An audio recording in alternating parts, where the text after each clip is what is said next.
పర్సనల్గా ఎలా ఉంటారు, ఒక షార్ట్ చెప్పినప్పుడు ఎలా రియాక్ట్ అవుతారు ఏంటి అప్పుడు తెలియదు. ఇప్పుడు ఆ ఎక్స్పీరియన్స్ కూడా ఉంది కాబట్టి ఖచ్చితంగా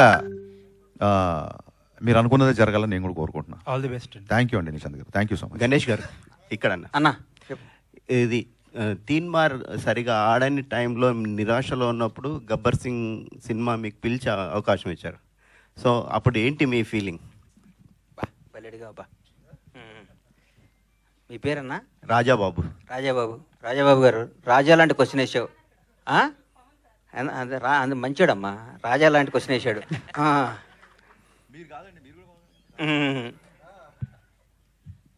తీన్మార్ కూడా బ్లాక్ బాస్టర్ సినిమా వద్దనుకునేవాడు నేను. ఎందుకంటే భలే ఉంటుంది సినిమా, భలే గుండెకి హద్దుకునే సినిమా అది. చిన్న చిన్న మిస్ చేయడం వల్ల మిస్ అయిపోయింది. దాని టైలర్ ఈ రోజు కూడా నిన్న మొన్న సినిమా చూస్తుంటే ఏమో ఈ సినిమా ఎందుకు ఆడలేదని పెద్ద $1 million క్వశ్చన్ నాకు. ఆ తర్వాత ఆ సినిమా ఫెయిల్ అయ్యి బాగా డిప్రెషన్, నేను బాగుంటే హీరో గారు మాట్లాడుకొని నన్ను పిలిచి, మహానుభావుడు, ఈ సందర్భంగా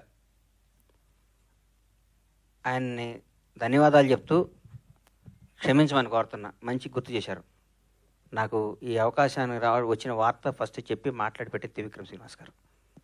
త్రివిక్రమ్ గారు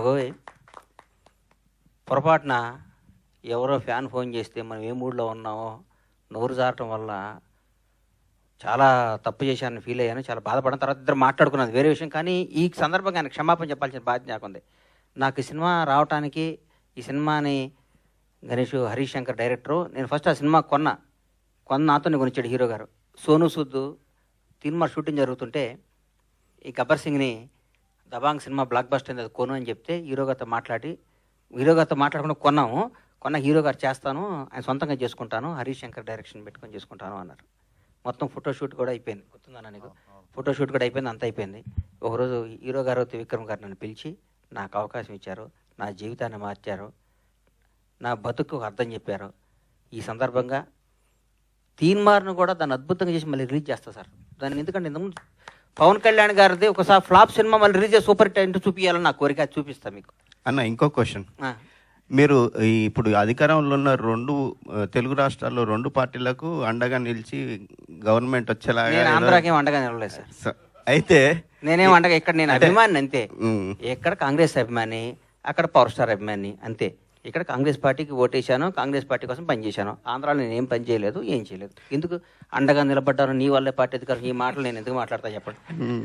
కానీ అంటే నా క్వశ్చన్ ఏంటంటే, మీకు రేవంత్ రెడ్డి గారు ఏదో కీలక పదవి అప్పగించి, నాకు ఏ పదవులు వద్దు నాయన, నీకు దండం పెట్టిన సినిమా ఎమ్మెల్సీ వద్దు. నాకు సినిమా తీసే ఉన్న కిక్కు, దీంట్లో ఉన్న మజా, దీంట్లో ఉన్న ఆనందం, దీని సినిమా బ్లాక్ బస్టర్ కొట్టి నా భార్య పిల్లలతో అట్లా పడుకుంటే వచ్చే తృప్తి నాకు ఏ ముఖ్యమంత్రి పదవి వచ్చినా రాదు. నాకు ఎమ్మెల్సీ రాజ్యసభ ఇస్తుంటారట కదా, ఏం నాకు వద్దు అని చెప్తున్నా మీకు, మీ ద్వారా చెప్తున్నా నాకు ఏ పదవి. అదే మీ ద్వారానే చెప్తున్నా నాకు ఏ పదవి వద్దు. నేను సినిమా బ్లాక్ బస్టర్ సినిమా తీయాలని విష్ చేయండి, నాకు నన్ను ఆస్వాదించండి. మండల గణేష్ గారు ఇక్కడ అన్న అంటే యాక్చువల్గా 7 సంవత్సరాలు తర్వాత తప్పిపోయిన పిల్లవాళ్ళగా అని చెప్పేసి అంటున్నారు. మరి ఎందుకు తప్పిపోవాల్సిన అవసరం ఎందుకు వచ్చింది? ఇప్పుడేమో మీ ఆత్రత చూస్తుంటే అర్థం ఉంది. ఇప్పుడే సినిమా అనౌన్స్ చేసేలాగా ఉన్నారు మీ ఇది చూస్తుంటే కనుక. సో ఫస్ట్ సినిమా ఏం ఉండబోతుంది? 7 సంవత్సరాలు ఎందుకు మిస్ అయ్యారు? ఎందుకు మిస్ అయ్యానంటే, దరిద్రం ఇచ్చి తలుపు కొడితే తలుపు తీశానమ్మా. అందరూ రోజు లక్ష్యం వస్తుంది కదా, ఇవాళ లక్ష్యం అనుకున్నాను. అర్లీ మార్నింగ్ తలుపు తీస్తే దరిద్రం వచ్చింది. రాజకీయం ఇది ఎత్తే నువ్వు ఇది అది అనుకున్నా. దూరపు కొండలు ఉన్నగుంటాయి కదా, దగ్గరికి వెళ్తూ వెళ్తుంది నాకు గతుకులన్నీ.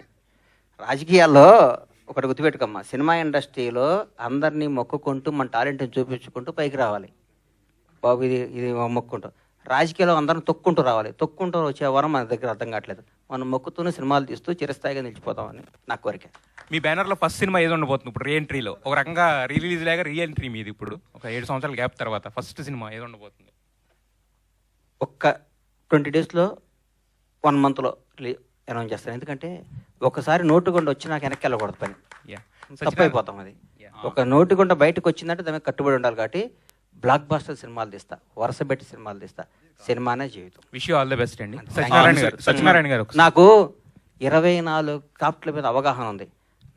మై ఏజ్ ఆఫ్ 15 years నేను సినిమా ఇండస్ట్రీ ఫిల్మ్ ఇన్స్టిట్యూట్ స్టూడెంట్గా వచ్చా. అప్పటి నుంచి సినిమా రంగంలో ప్రొడక్షన్ బాయ్ దగ్గర నుంచి, ప్రొడక్షన్ బాయ్కి ఏ విధంగా డబ్బు వస్తుంది దగ్గర నుంచి, ప్రొడక్షన్ మేనేజర్ దగ్గర నుంచి ప్రతి దాంట్లో నాకు తెలుసు. ఎక్కడ ఏం కొంటే తక్కువకి వస్తుంది